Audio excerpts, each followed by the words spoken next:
Hiç qandaq bir gumanlıq adamını uçratqanım yox. Əgər gumanlıq adamını uçratsam, sizə dərhal xəbər qılım. Hə, qəni, beklanlar.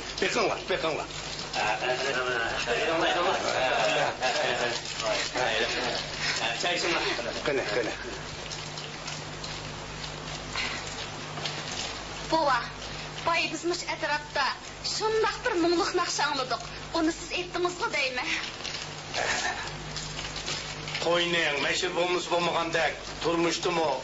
Naqşı olmasa bo'lmaydi der kızım, ha? Naqşı bek yaxşı etdi ekansiz. Yana bir aytib bering. Mükemmel. Rus tağa, ben Beyjing'da siz aytgandek mundaq naqşını faqatla anglab baxmaptı ekanman. Siz qaltis eydi ekansiz mu? Sizning naqşingizni anglag'an janabni anglag'is keldi ekan. Ben bu naqşını işçim küçük yolg'unchilikda shundaqla aytib qo'ygan. Qani, beklanlar. Kelinglar.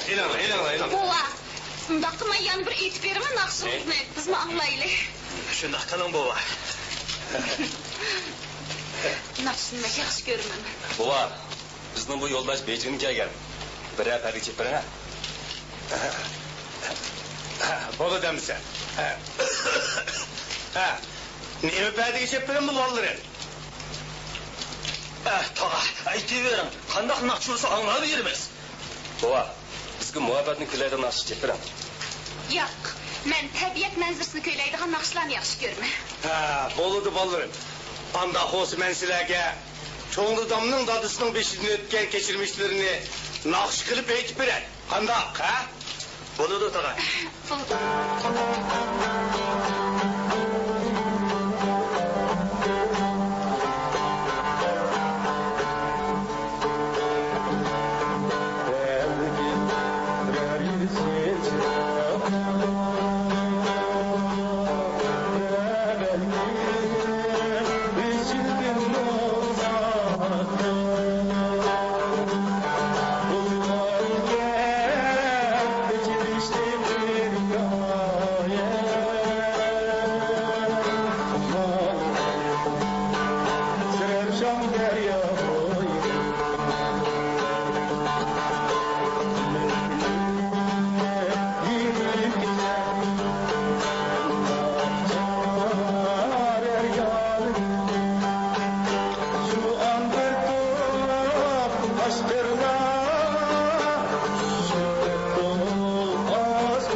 And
Andaqda bu chet el qaroqchilarning izlagan dunyosi nima? U qadimgi podshohning bir qabrisi bo'lib, u Taklimakonning ishkirisi ekan. Lekin qayerda ekanligini hech kim bilmaydi ekan. Rivoyat qilinishicha, u podshohning ismi Chilonmish. Nima?